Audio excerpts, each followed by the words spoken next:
But first, I guess I'd just like to start with some other news out of the Trump administration this week concerning the Secretary of Defense, Pete Hegseth.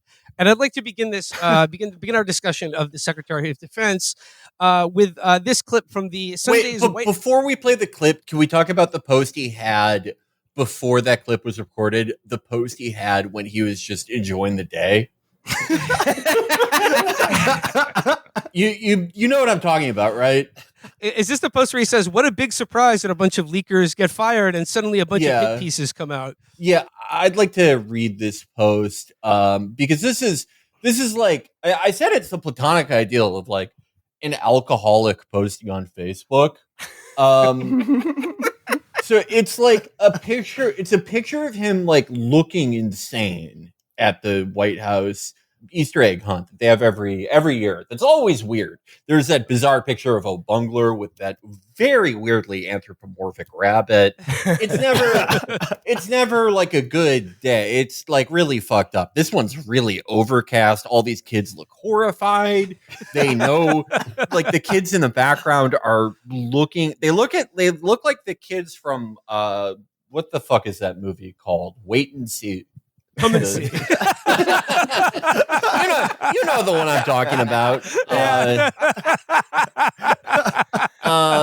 Wait and See. Yeah, they look like the kids from Wait and See, the Russian Sandlot. And Belarusian, please, Felix. And because you know, like kids have good instincts, and they're like, I don't know if this is my dad, but he's going to yell at my mom. Oh, kids can sense evil, man. They know for sure. Yeah, no, 100%. And the thing he posts is, the White House Easter egg was fire. And then underneath that is the quote that he gave Politico, which is, what a big surprise that a bunch of leakers get fired and suddenly a bunch of hit pieces come out. And it's already setting the scene because it's like, you know, all the people that are in my life that I chose to bring into my life, either just purely through affirmative choices or my behavior, they're all fucking pieces of shit who want me to fail.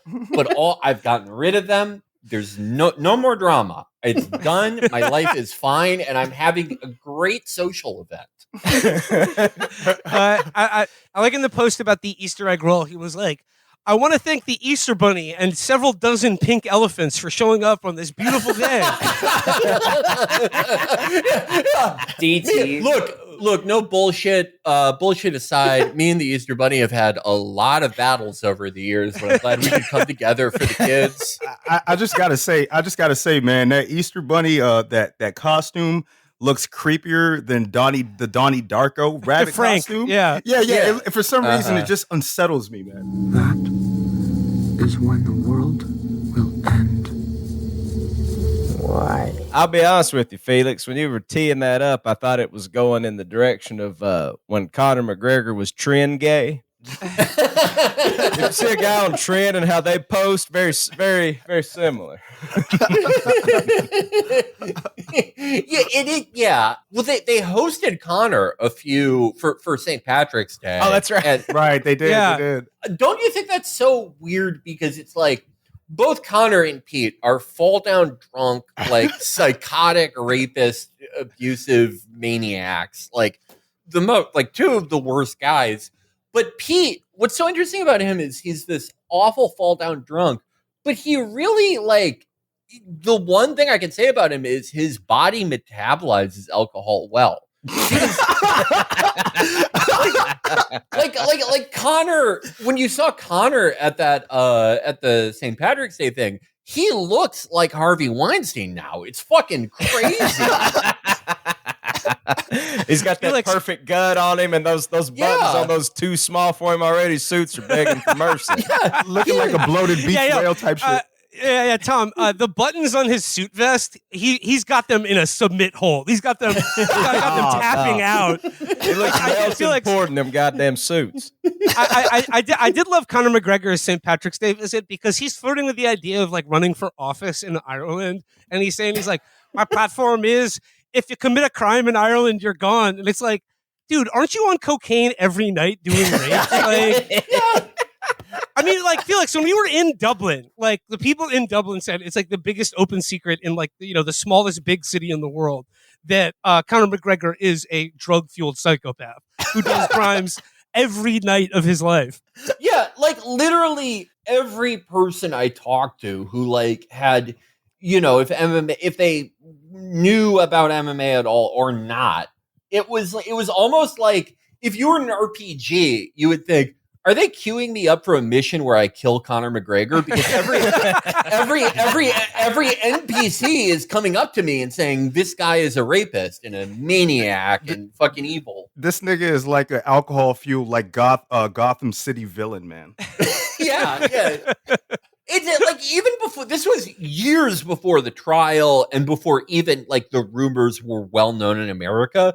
But there was already that video of him in his stupid restaurant where he remember when he offered that like 70-year-old guy a shot of whiskey, and the guy was like, "No, I'm fine. I don't want to drink whatever fucking bronze water you're hawking." And he just tees up and fucking knocks out the 70-year-old. Wait, he hit a 70-year-old? Yeah. Who the fuck? I think like that contrast between him and Hegseth as a violent alcoholic rapist is funny because Conor McGregor really looks and sounds the part. But like, Chris, could you cue up the clip of Hegseth on the Easter Sunday Easter Bunny event at the White House? Because like there's something about his voice and mannerisms. Yeah, there we go. This is what the media does. They take anonymous sources from disgruntled former employees, and then they try to slash and burn people and ruin their reputations. Not going to work with me, because we're changing the Defense Department, putting the Pentagon back in the hands of warfighters, and anonymous smears from disgruntled former employees on old news doesn't matter. Okay, a couple things about this. He keeps breaking the fourth wall. He keeps looking directly into the camera. What are you looking at, yo? He's doing the Jonathan Demme look at the camera move. Is like that. That's his sort of stock move because he's coming from being on TV, and he's like, when you really want people to think that you're telling the truth, look directly at them into the camera, which doesn't create any kind of weird dissonance. But also, you have to look away and off screen to have people realize that you are in an environment with people who may like you. You know what I mean? And are listening to you. Just a couple things about that clip is that, like, Felix, as you already pointed out, he's talking about the, all the disgruntled employees and the fake old news in the media, and he's flanked by his, like, a sort of cadre of wait and see children with bussin' haircuts.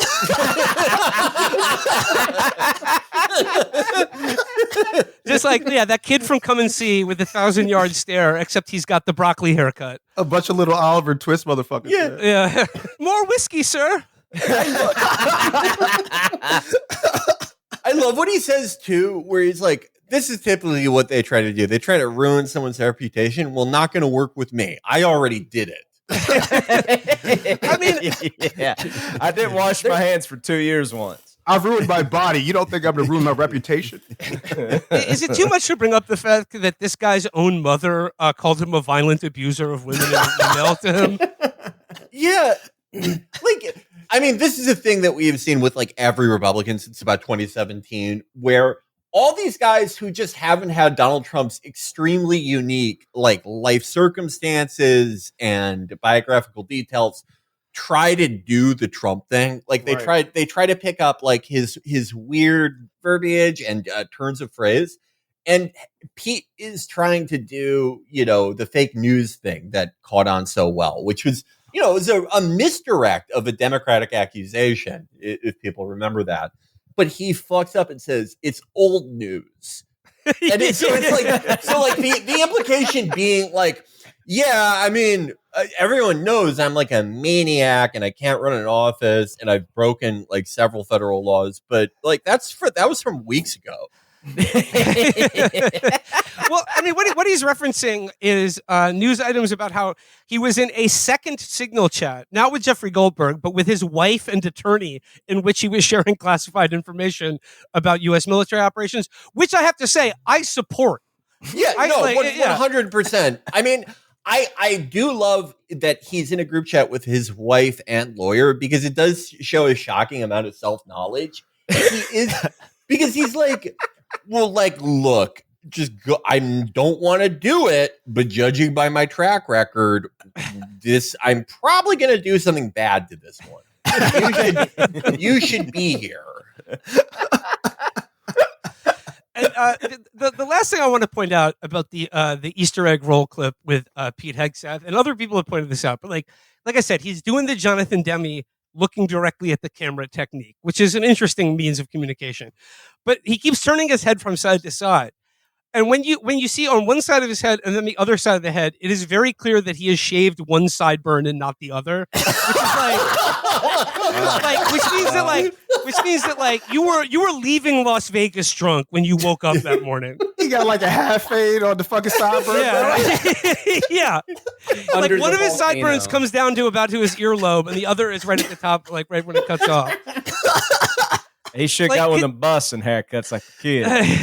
Lined up real good. Like I clock that too, and it's hilarious. But I fear now, like the same thing that happens with like every Pete Hegseth like aesthetic choice, where it looks ridiculous and we make fun of it, and then like some like 52-year-old is like, shows what little you know. That's what everyone in the 73rd 73rd Investigative Division does to memorialize a guy who got his sideburn blown off by an IED.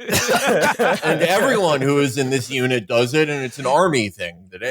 It just attacked his facial hair, bro. Not even his actual skin. Yeah.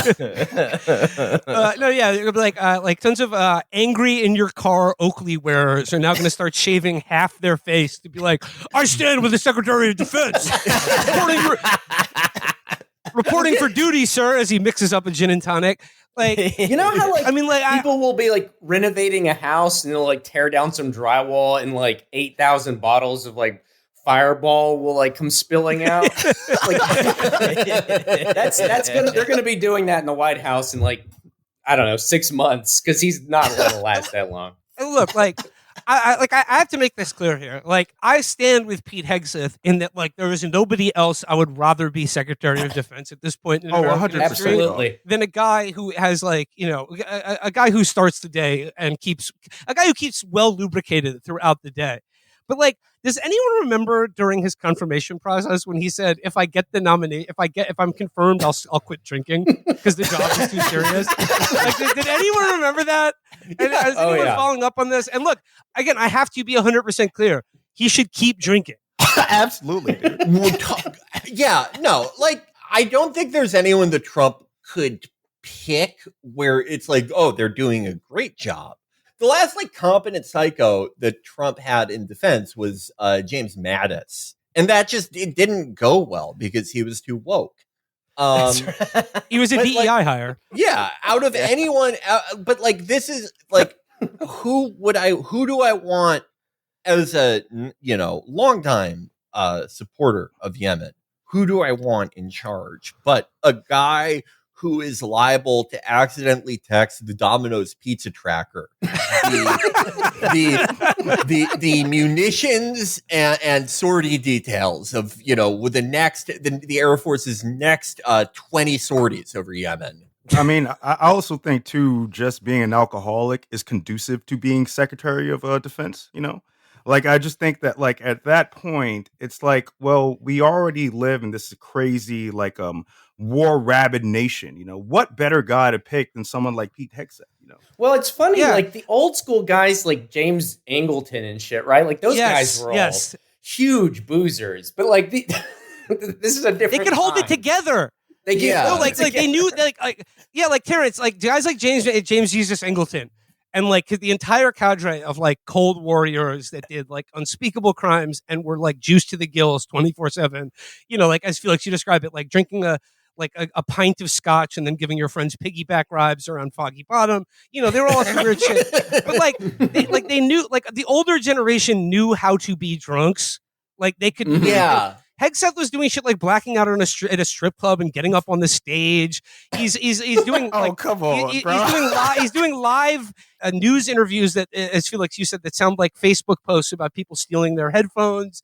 Like James Jesus Angleton was not like every time someone betrayed him, he would probably just poison them to death or something. He wasn't just like, all of my betrayers will one day face justice, but I'm having a great time here at the Easter egg roll. because it's the difference between like every generation before Gen X and like I guess Hegseth is like a millennial or cusper, but like with the older guys who are drunks, and I think you're the one who said this, that the entire national security state used to be run by teetotaler Irishmen and alcoholic Mormons. Yeah.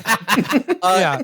The alcoholics, they understood that there was something shameful about it, and they were deeply ashamed, and they knew it for a fact that they were fucking drunks. And so they would just try as hard they would try as hard as they could to just do their job to the same degree of competence and like hide their drunkenness. Whereas with somewhat like a younger person like Hegseth, it's like they know it's shameful, but they have this endless ability to deny that it's happening. Yeah. So they're like, so it's like every day he's probably like, I'm not an alcoholic. I'll show you by drinking normally. And of course he just ends up blacked out. Yeah. Felix, do you guys remember I forget when it was conducted, but there was like a clip of him that came out like during the confirmation hearing where he was just like, it's this idea that like he doesn't think being a drunk is disgraceful. Like his liver is the size of a football, and he thinks it's cool. He thinks it's cool to be in your 40s or 50s and like living the frat guy lifestyle. Because in the video clip, he says, "What do you call it when beer doesn't work anymore?" And I'm like, "That's called being an alcoholic." When it doesn't work, who thinks of? You have to be a fucking psychotic drunk to think of alcohol like that. Like, it's not, do you enjoy beer? It's like, does this fulfill the function of what it's supposed to, which is to make me think I'm a good person? No. And just like another element of just the way Hegseth talked, and I mentioned this online the other day, and it got a lot of response.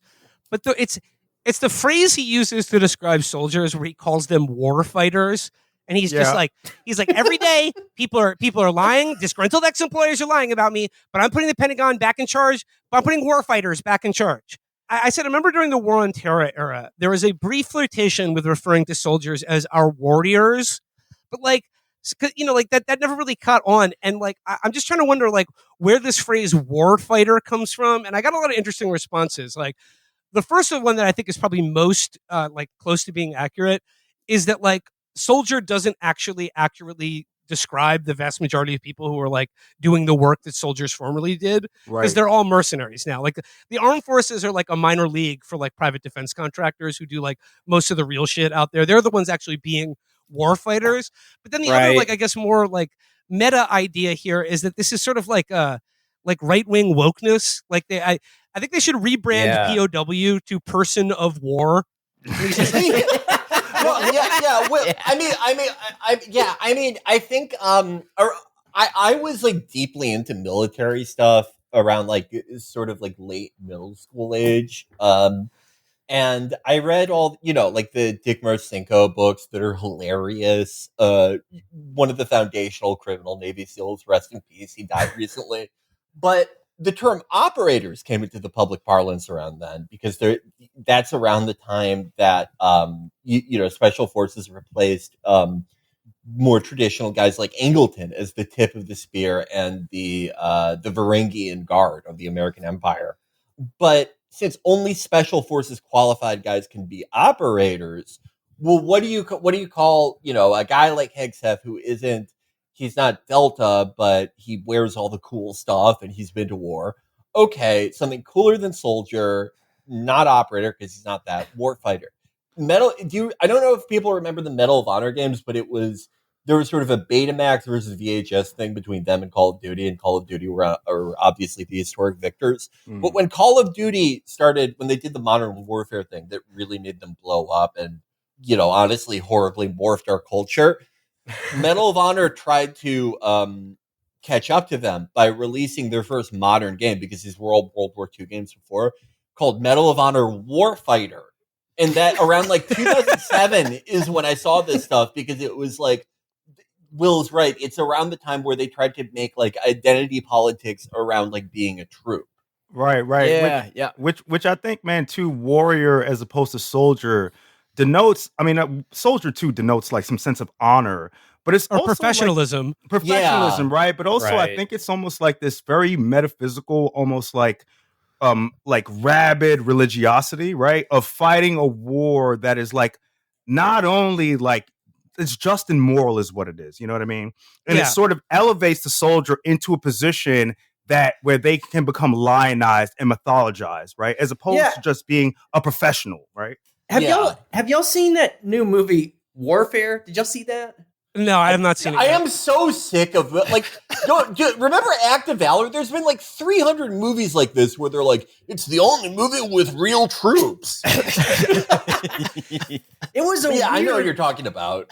It was a weird movie. I think that watching that movie kind of gets into it a little bit, because as I was watching it, I was like, I feel like every American should have to see this, because the premise of the movie, it's the most bizarre movie ever. The premise of the movie is these American soldiers invade an Iraqi family's home, basically kidnap them and push them into the basement, and then the neighborhood bands together and just works them over, just kicks their fucking ass.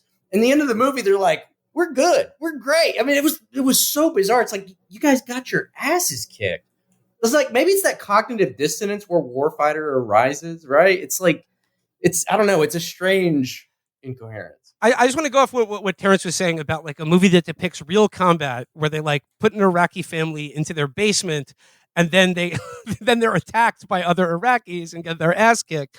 But like, Aaron, I want to go back to what you were saying about like soldier versus warfighter, because like soldier applies like professionalism. You're like you're a citizen of the country, you're a soldier, but like soldier implies a contingency as well, right? Right. Like the idea is that like, regrettably, like this is a profession in which, if called for, like if need be, regrettably, you will have to go to war. And I think for Hegseth and the guys with like crusader tattoos, that's gay to them. They just like war is the purpose. War is the purpose of life. It's not like a last resort if your country is threatened or invaded. It's just like if we don't have war fighters, we won't like if we don't have wars, we won't have war fighters to fight them. So Well, we if just we- need to like. You know, like get them out there killing people. That's the important thing. Well, if we don't have war, like what else defines us, right? Yeah. That is a great point. I'm trying to remember like what the plot of Act of Valor is, because it sounds incredibly similar to this new movie that I've already forgot the title of. But it is that is like that. It is like do you remember Lone Survivor? Was anyone else? Yeah, I remember that shit. What was the Catherine Bigelow one? Zero Dark God, 30. that Zero Dark 30? fucking piece of shit movie. I hated Zero Dark 30. One of the most boring movies I've ever seen. I hate that fucking movie. Act of Valor was better. Act of Valor is like a better movie because it's more like between like the liberal psycho-imperialism and the like conservative psycho-imperialism. I want the one where they're like, just very obviously placing Doritos in the frame of a Like they go into raid in the Rocky family's home, and you see like Coca-Cola, Doritos on the table and shit like that, man. Yeah. Okay, yeah, no, I remember. There was like this genre of soldier stuff right before this. Do you remember like if you went to summer camp, you guys on the Tripoli's, you probably ran into way more guys way earlier than I did who were like this during the War on Terror, where it's like an army guy and he goes, one thing you should never ask a soldier is if they killed somebody. And so annoying. And Yeah, wait till they make a movie about what they did, and they'll just tell you. It was so annoying. And like our friend Michael Hudson always made me laugh because he said, those are always the guys who did nothing. Right. But even that, like that now seems like so quaint compared to what we have now, because instead of like, don't ever ask a guy if he killed somebody and what it was like, it's like, no, ask me how great it was to kill somebody. Yeah, please. Like, Eddie Gallagher is a hero. I wish I was as brave as him, that I could kill all these children. Bob Carey's a pussy. He should have killed the next village over. Don't ever lowball how many people a soldier killed. It's the rudest thing you can do. Will, you're totally right. That one replaced the other. Right. Well, it kind of reminds me of Barry, starring Bill Hader on HBO, where he's asked, by his acting class or whatever, did he ever actually kill anyone? And I think that was kind of salient because it at least shows that, I mean, obviously war is traumatizing, but at least in that show, it felt like there was a sense of shame over what he did, even if it didn't spill over into larger kind of political questions, right, about our role in that war. But it's weird to me now where we're still trying to like mythologize and lionize that war as if we didn't get our asses kicked and killed like 1 million fucking people. You know what I mean? Yeah, and it's the same thing that you see in like Lone Survivor, where it's like they fuck up their mission, they crash the helicopter, they like ruin all these people's lives just by their own buffoonishness. But like they're great people because there are two random guys that they didn't kill, and because they took it on the chin, All those movies run together for me. I know there's one where Marky Mark gets dropped in behind enemy lines, and that's Lone Survivor. Oh, was that Lone Survivor? Okay. I couldn't remember if that was the one or the one Bradley Cooper got dropped in by himself. American Sniper. American Sniper. Okay, that's American Sniper. Which that's is back on Netflix now. Yeah. On that note, Cat Turd's military service has been called into question. I don't know if you guys saw that. What? No! I've seen that. well, like maybe. Do you think that maybe it's like a ride-in situation where the Patriots AI has made it seem like he doesn't exist as a person because he was a child soldier? I had no idea Cat Turd had ever served, let alone that his service was being questioned. But I did appreciate the Cat Turd post from yesterday, where he is still complaining about his posts being shadow banned and throttled. bro, and he said, quote, sometimes it's like sometimes it makes it so spending 12 to 15 hours on here a day isn't worth it. 12 to 15 hours a day. I don't think I've done anything continuously for 12 to 15 hours. Not Sleep, even a fucking maybe. job. Maybe sleep, bro. Yeah. Maybe smoke weed. I don't know. How, like, I always think this about all these conservative guys, because like I look on the conservative Twitter a lot. I don't know how you could spend like 2 hours there, because every post is the fucking same. It really is. Every post is like, we used to drink from the hose, but now kids get gender surgery. Who retweet if you remember Hungry Man dinners, not Hungry Them. Like, it's like how no one's like doing that much incredible stuff that you're just glued to your phone. I don't know how he manages. Brother, that. it's all these right wingers opining about nostalgia. Like, you know what I mean? It's like they'll post a video of like a Red Hot Chili Peppers like music video, and they'll be like, we used to do these things, and it's like, dog, we still do these things. Yeah. That is such a good genre of conservative post, where it's like they'll post a music video of like Sum 41, and they're like, this is back when whites weren't afraid of being excellent. Felix, I know the exact post you're talking about, and the music video in question was Alien Ant Farm's cover of Smooth Criminal. Yes, that's what I was thinking. And the guy posting about it was just people having fun, unafraid. Like, this is what we used to be like. And like, that song came out in like 2000 or something. Yeah. It's just like the horizon for nostalgia gets smaller and smaller every week. Oh my God. So like 2 weeks from now, I'm going to be like, you remember when the Knicks were in the playoffs? What's happened to this country? It's a shame. Remember when Patrick Ewing was in the Knicks, man? Yeah, posting the fray How to Save a Life. This is back before Jews kicked all the whites out of music. Playing back Maroon 5, She Will Be Loved, when men can find real love. Yeah. Before I move on to JD, and I do have a surprise Biden appearance this week. Just the last point I want to make about Pete Hegseth is that, like, okay, because like there's all the news coming out this week is about how like his entire like staff at the Department of Defense like has been fired. Like it's just like a circular firing squad of people accusing each other and of leaks and being fired by Pete Hegseth. And I was like looking at a news item on Twitter about that, and every single reply was people being like, damn right they're getting fired, weeding out all the deep state snakes. And it's like losing, one of them said, losing control of the Pentagon? No, Pete's gaining control by firing all of these bureaucrats. And it's just like, it needs to be said here. Every single person he fired was someone he hired when he got the job. Nah, bro. He forgot that he even hired her, bro. That's how wily all the anti-Trump deep state is that they like seeded these people in Pete Hegseth's life years before he got the Secretary of Defense nomination. But again, like this is the alcoholic mentality. You can't bargain with them. You just have to let them keep drinking, or they're going to make it your problem. Will, it's so similar to Trump 1 stuff where all these guys were like, great news, Trump has fired Susie Peppermint, the deep state bitch.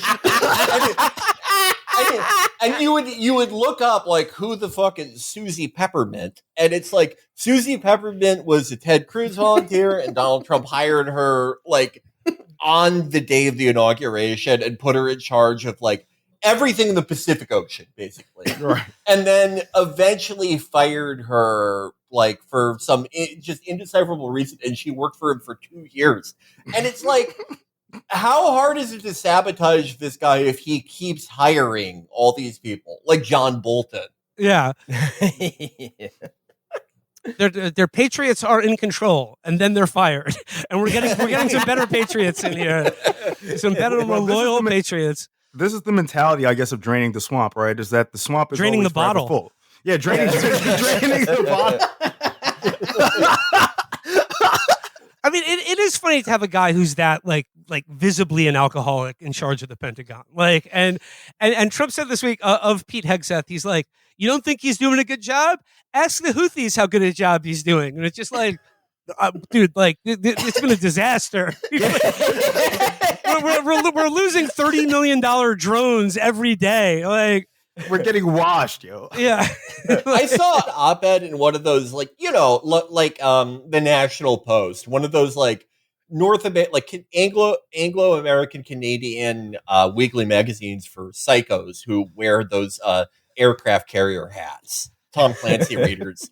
And it was like, I don't think it's a good idea for us to expend all the remaining munitions that we haven't sent to Israel on just hitting sandbanks in the Gulf of Aden and not accomplishing any military goals. Like the only stuff like that Trump posts about the war is when we do something like fucking horrific. We blow up like bomb the oil depot, a wedding or something, and it's like, take that. Just this past week, Ansarullah was able to get I think a true hypersonic into Haifa's airspace for the first time.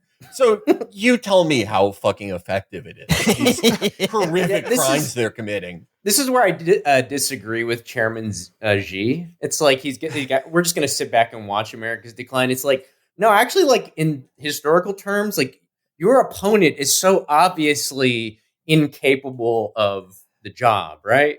Like Mexico, Canada, China, you could all launch an invasion. No one's stopping you, man. The guy at the top is a lush. That reminds me of another great genre of like conservative delusion posts where it's like, imagine what it would be like if they invaded us and they saw 20 pissed off rednecks. Oh my God. These are motherfuckers who valorize like Red Dawn shit, bro. Dog, we have the worst health outcomes in the country. I guarantee we can't mount an army. Everybody's got black lung. And also, I guarantee you China has their own version of rednecks. Absolutely. They're Ping's High. Y'all remember after October 7th, there was this thing called Global Day of Jihad, and all of them were like, they went to ground. They were like in their bunkers for like a week. Like my family was terrified, texting me. yo. Yeah, they were like, watch out. Keep your head on a swivel. It's Global Day of Oh my God. I remember that. That was a tough time. I had like close family members texting me and being like, bad news. One of the stupidest people we know thinks this is happening. Like, I'm glad you brought up Pengzai though, as like a contrast between American and Chinese hillbillies. Because, like, you know, as a perfect contrast with Pete Hegseth, look at what Pengzai has done with alcoholism versus what Pete Hegseth has done with Pengzai is being an alcoholic on a whole nother. He's invented a whole new way to drink beer that you have to have a degree in physics to master. Hegseth is crying in front of the Easter Bunny and like not shaving his sideburns. He's like in the alcoholic state of quantum superposition, bro. Yeah,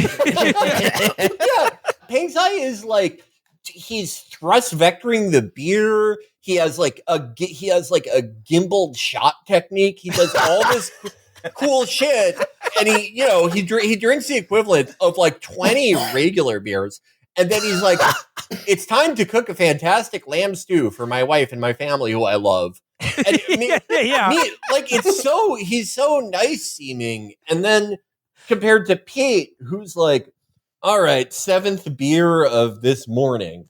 I don't like the way that my wife has been looking at me. And I was Where's thinking of my like gun? the Chinese equivalent of Pete Hegseth is like getting on Red Note or whatever and being like, the farmers at Sorghum Collective number 5 are all betrayers. I hate them. But this year's rice harvest will be even better than last year. Oh my God.